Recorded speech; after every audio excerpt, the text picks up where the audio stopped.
Well, careful what you tweet. An online privacy group suing the Department of Homeland Security over its recently announced plans for a system to monitor blogs, message boards, and social media sites like Twitter, Facebook.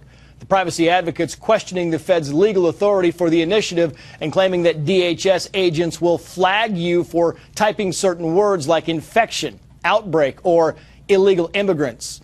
Let's bring this to our legal panel. Joining us from Houston is former prosecutor Tad Nelson, and from our Atlanta newsroom, defense attorney Pilar Prince. And Tad, is this all good? I mean, you got the government now is friending us on Facebook, following us on Twitter. Is that in the name of national security, or a little bit too much of an invasion of privacy? No, this is absolutely good. I mean, after the Arab Spring, if our government isn't watching everything that's going on the internet, we should be offended.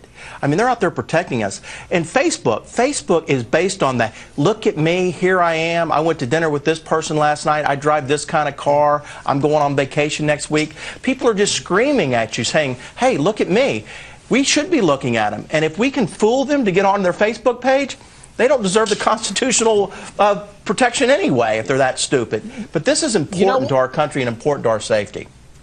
One of the big things here, Pilar, they're saying is, it's not just that they're monitoring Facebook and Twitter and the blogs, is they're recording some of this stuff, and they hold this stuff for several years, and a lot of it's very personal and very private. Your thoughts? Trace, it's very scary, and I have to wholeheartedly disagree. This smells of a big brother state where Americans can just simply say one word, the wrong thing, on Facebook where they think that they're just expressing their First Amendment rights, and all of a sudden the government is monitoring their actions. There's a very fine line. We all can agree that the government needs to take heightened protection to protect us from further terrorism, but there's a very fine line between protecting us and crossing way over that into our First Amendment constitutional rights, and that's what's going on here. Yeah, but the critics say, look, come on, the DHS, Pilar, doesn't care if you're writing or posting on your Facebook. They care if you're using these buzzwords, right, like outbreak and these other buzzwords that might raise red flags. That's the big concern here. That's exactly the point. So you or I could have a simple conversation, use a word like infection. I have an infection. All of a sudden you're being monitored by the government. It's being disseminated to government agencies. We don't know where it's going. As you point out, it's being held for years.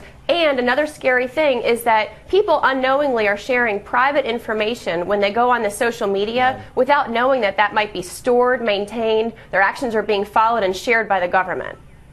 I'll give you the last word on this, Tad. Shame on them. If they don't know what they're getting with Facebook, shame on them. The bottom line is Facebook is the internet equivalent of 42nd and Broadway. We all know what it's about. If you think there's any expectation of privacy with Facebook, you're sniffing glue. It's that simple. Tad Nelson, Pilar Prince, thank you both. Thank you.